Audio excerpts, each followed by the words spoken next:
body is a manifestation of nature. That, your body is not separate from nature. So wherever you are, you can actually start to apply these principles.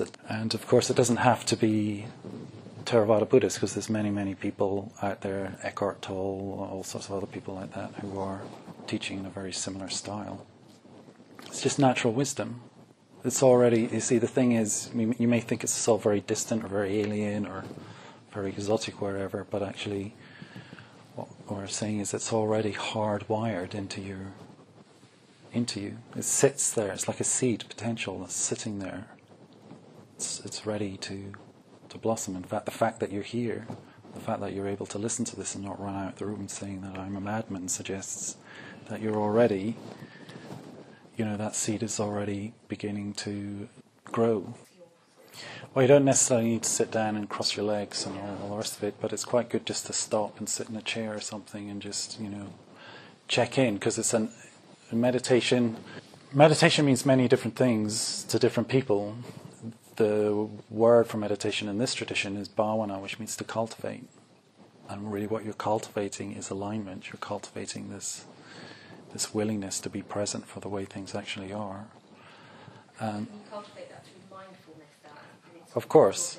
You can bring mindfulness into your daily life. It's very, very important. I mean, ultimately, that's the idea, but then you also have to be able to sit still.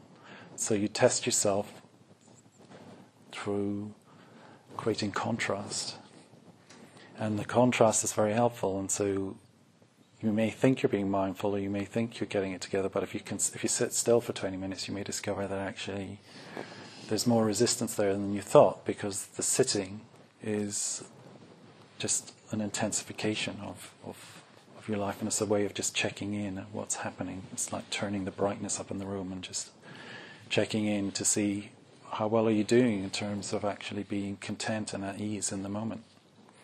But in terms of using meditation as a way of getting somewhere, or of having an experience of some sort, then that's not necessarily what sitting is about.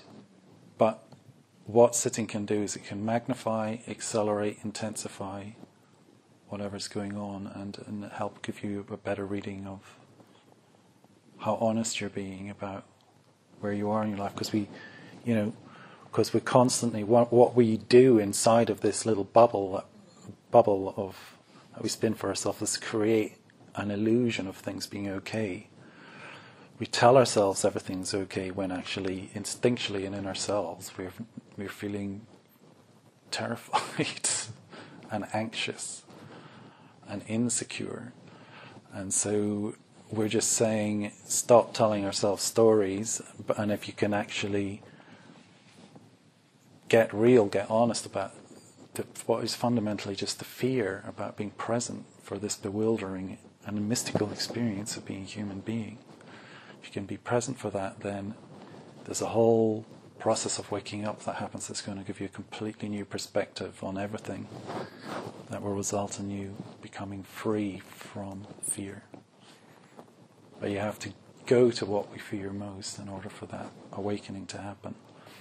So the Buddhas, through time, always teach these three characteristics of existence: anicca, dukkha, anatta. And it's very, very simple, and a lot of people just say, well, that's what the Buddhists teach, but give me a bit more meat on this philosophy.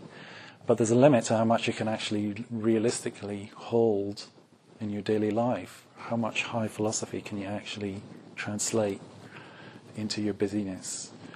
Whereas simple concepts like anicca, which is impermanence, dukkha, which is a sense of not being at ease and not feeling completely fulfilled in this moment, and anatta, which is not self, not me, not mine, these can be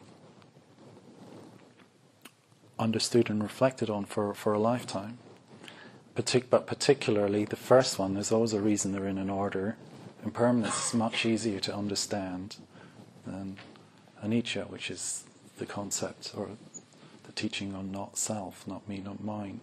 So he doesn't start with not me, not mine, then finish with impermanence. It starts with impermanence because that's the thing that's most obvious, that's the thing that's beyond dispute. It doesn't matter what your belief system is, who you believe in. No one can dispute the fact that impermanence is. It's an immutable law of nature.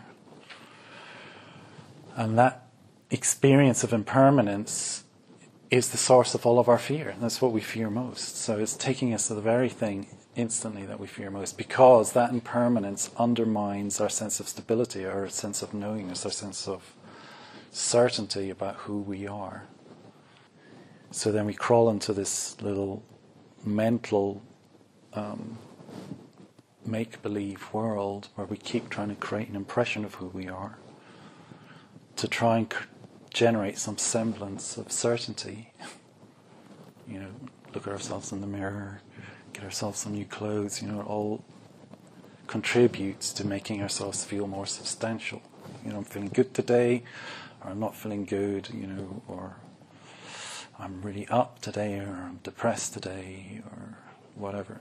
So all of this is a complete delusion, it's a complete mirage. The idea then is to break out of that. And the reason we resist mindfulness of breathing is mindfulness of breathing instantly introduces a bit of uncertainty, a bit of not knowing, a bit of impermanence, a bit of fluidity, a bit of space. And we don't want that. So I've come to the point where I realise that even though you keep recommending people practice mindfulness of breathing, nobody actually does. Because also it doesn't sound like salvation, does it? It's not like I'm saying you're going to meet Jesus on the road and he's going to stare you in the eye and your heart's going to open. That sounds more interesting and more something to strive for, more than just mindfulness of breathing. But actually, mindfulness of breathing draws us out of this absorption, and that's what it is. It's an absorption. We've committed habitually all of our energy and attention to this mental and emotional construct. And it's become like a shell in which we're living. And like a sort of, and we're like chickens inside of that shell, and we've got to break out to become fully grown. So with mindfulness of breathing, then the first foundation of mindfulness, you then engage your thinking mind, which is usually busy with, wondering about the shopping or where you're going to live or whatever. It's usually busy with that, or wondering, am I a Buddhist or am I a Christian, or why did I come here? First foundation of mindfulness, reflect on the nature of the body. So you're going hair of the head, nails, teeth, skin, kidneys, heart, blood, skeleton, bones. So you're aligning your thinking with what's actually present. So again, contemplation of traditionally they call it the 32 parts of the body. It's like, well, it doesn't sound like a religious experience, does it? Hair of the head, nails, teeth, skin. Doesn't sound very pleasant, but it's not supposed to be either pleasant or unpleasant. What it's supposed to be doing is actually beginning to bring your thinking into a concrete alignment with what's actually here. You're naming it, which is pointing your attention to it. Then the breath, the breath also then is bringing your mind, your thinking mind and your breath into alignment, because your breath is going to be in contact with your internal organs. In fact, when you do that meditation, far from being repellent or disgusting or disturbing, your mind actually starts to become still. And because your thinking mind is becoming anchored in reality, starting to become anchored in reality, you will begin to feel a sense of contentment and a sense of putting down some roots, instead of what we normally feel like is like we're like a car skidding on ice, just like not quite knowing what our mind's up to and why it's doing what it's doing, and never really quite reaching a conclusion about anything. So that contemplation then begins to start to break the habit down, doesn't it, of being just absorbed in an abstraction of our life, and it's beginning to ground us into a concrete awareness of what's actually there. And then it goes on, then you can get into sensations, the sensations generated in the body. Then you start to get into the point where, you start to go more into the sort of the space of the mind. Just as the space in this room, once you start to not just be absorbed in the objects, you discover that the objects are surrounded by space. Similarly, as you could work with these foundations of mindfulness, you notice how there's a quality of space in the mind as well. Then you can observe how your attention comes out of the space and absorbs into the object, and then you can observe how, working with the breath, you can release your attention from being absorbed in an object and absorb back into the space. And you can just do that with your eyes. You can see how it works with your eyes. You can see how it works with sound. Well, similarly, same as it is on the outside, so it is on the inside, or as above, so below. Yeah, well, the next foundation of mindfulness is Vedana, so it takes you to sensation. You don't just stick with an idea of your kidney. You use the idea, because it's like a transitional concept, so you use the idea to point your attention towards where your kidneys are, and then the breath is also carrying your energy and attention to where you've generated this intent, because in a sense you're generating intent to look, to investigate, to inquire. My kidney feels like this, the skeleton feels like this, teeth feel like this. So you're beginning to wake up to this body.